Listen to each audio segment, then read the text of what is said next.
How's it going, everybody? Hope everybody's having a good day. The conversation today is actually being brought up by a comment I had seen on one of my videos talking about Copart versus IAA and hauling for them.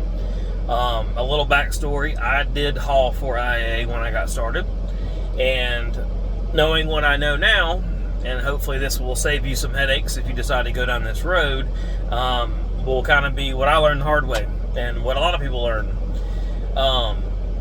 When it comes to hauling Copart and hauling IAA, I can only really speak on hauling directly for IAA. I've done some Copart work, but not that was more storm related. When it comes to hauling for IAA, in this case, it's very similar to the motor clubs. And what I mean by that is they have their rates. They will say, hey, these are the rates we pay, sign on the dotted line, we'll give you all this work, XYZ. Same deal, you pretty much have to run your ass off to make it work on those rates that they give you.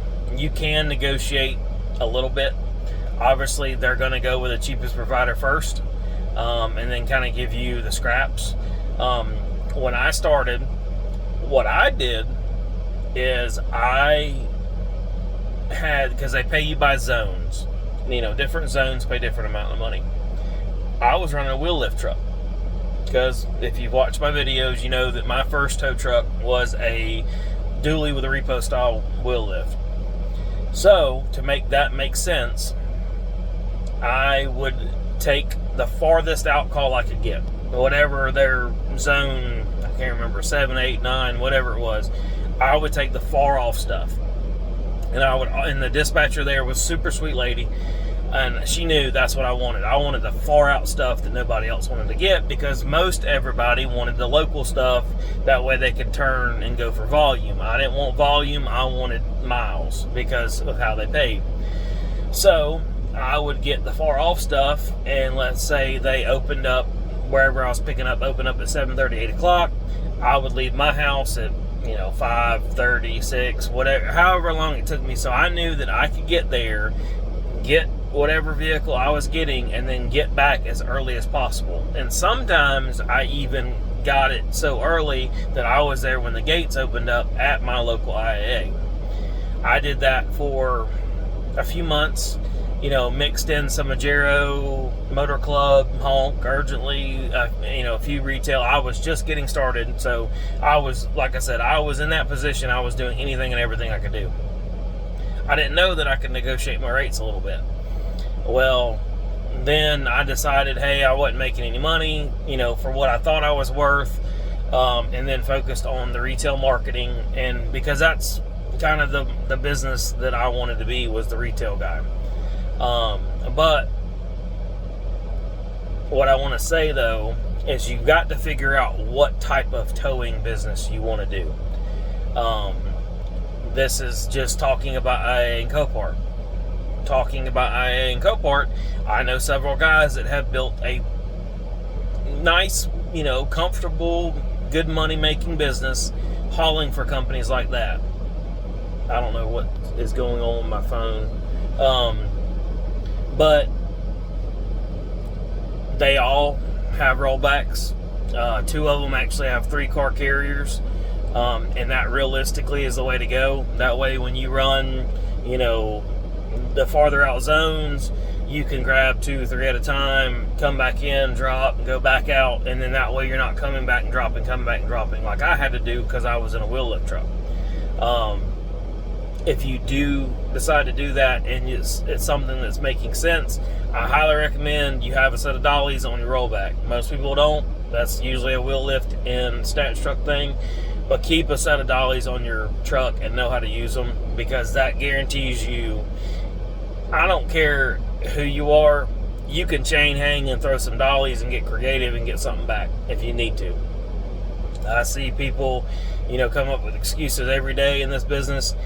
And I'm one of those guys that I believe in it, in the sense, like, yeah, you might not be able to just, perfectly load a car, or it might not be the easiest thing to load, but by God, you get some J-hooks and chain hang and throw dollies on the other side if you need to, or on the back side if you need to, and ride. that would be my recommendation. Obviously, that business you really do need a rollback, and if you decide that's the route you want to go, there is other companies, other auctions, things like that you can kind of blend into.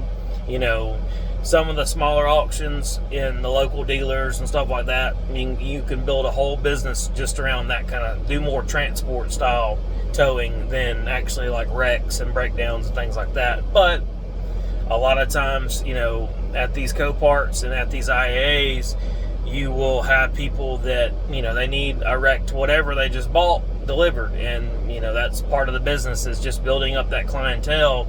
That way, all your eggs aren't in one basket.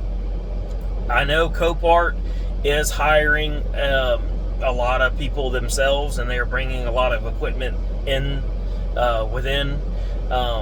So I don't really know much about Copart to talk about it, but I do know that it is similar in the sense of how they price and how they structure everything with their dispatching. And take it for what it's worth. I don't think it's a bad thing, but it's kind of like the motor clubs and other things I've talked about. You got to sit down and figure out what kind of business you want and build that and make the baby steps in that direction. A little bit of progress every day goes a long way when you're talking a year down the road, 18 months, 2 years.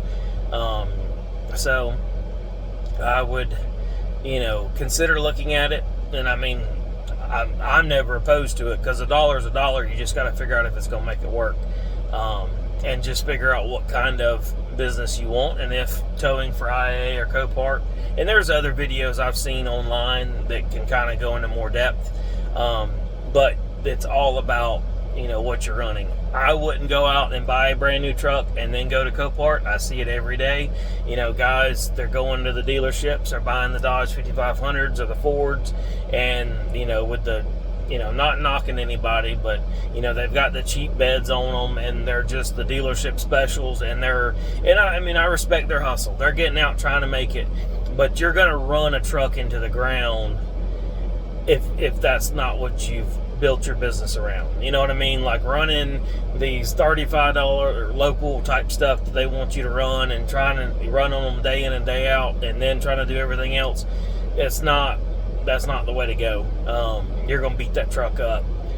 I would do it again. One, with negotiated rates. That way I'm not, I know I'm not going to get the call volume that some of these other guys, but I don't want the call volume. If I was to do it, I would structure it where I was making money. It might be kind of on my shop rate, local kind of, rates wise, if that makes sense. Because my shop rates are a little bit cheaper than like my retail rates, just because they send me the business and they refer me. So it's kind of a thank you.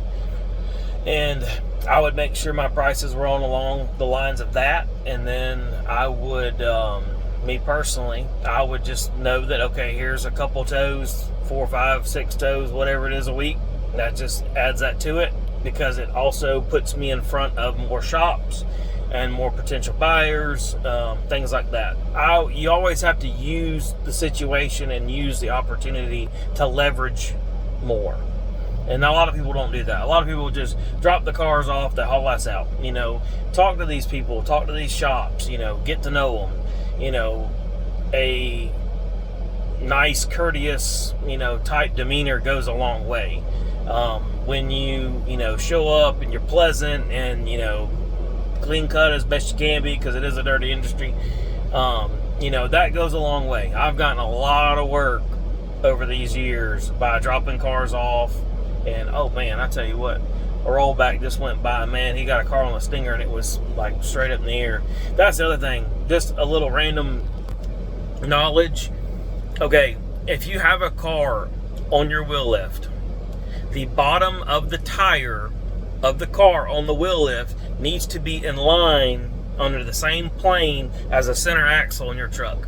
You don't need to have the front bumper up above the bed, and you don't need to have everything crazy like that. That's a random thing I just saw rollback going by down the road, and Lord help me.